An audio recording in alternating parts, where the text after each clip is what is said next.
Hello，大家好啊！今日想同大家去傾一個好常見，亦都係好重要嘅話題，叫做選擇真正嘅朋友。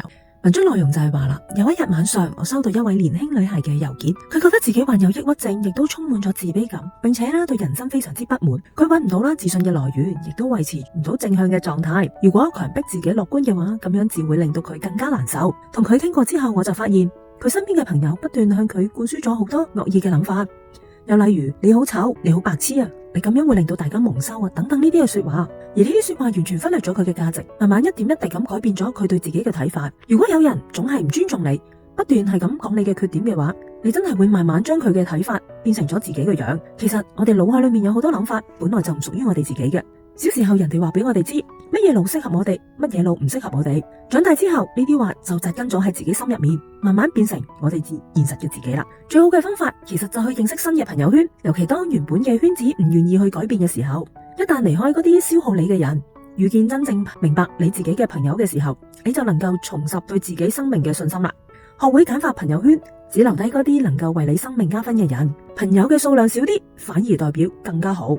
而家嘅社交網絡改變咗朋友嘅定義，只要見過一次，傾過幾句偈就可以當作係朋友啦。但係當你真正需要嘅時候，嗰啲朋友邊個會喺度呢？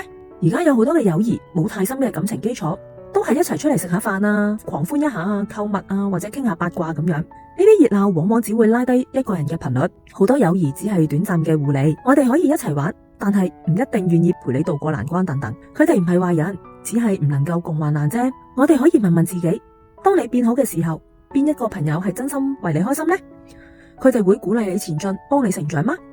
如果你猶豫嘅話，或者呢一份友誼並不健康。如果身邊嘅人充滿咗妒忌，唔希望你過得太好嘅時候，咁佢哋並不適合留喺你嘅生命入面。真正嘅朋友會俾你最好嘅，唔會因為你變優秀就心生怨恨。每個人嘅成長步調都唔同，有啲人選擇停滯，每日重複一樣嘅抱怨，一樣嘅生活，而你充滿雄心，想往前行，但係頻率唔同，最終只會分道揚鑣。當你開始追求心靈成長，有啲話喺朋友耳入面可能就變成外星語。呢一個唔係邊個嘅錯，只係大家嘅路唔一樣啫。其實身邊嘅每一位朋友都係你生命嘅導師，有人短暫出現，有人陪你一世。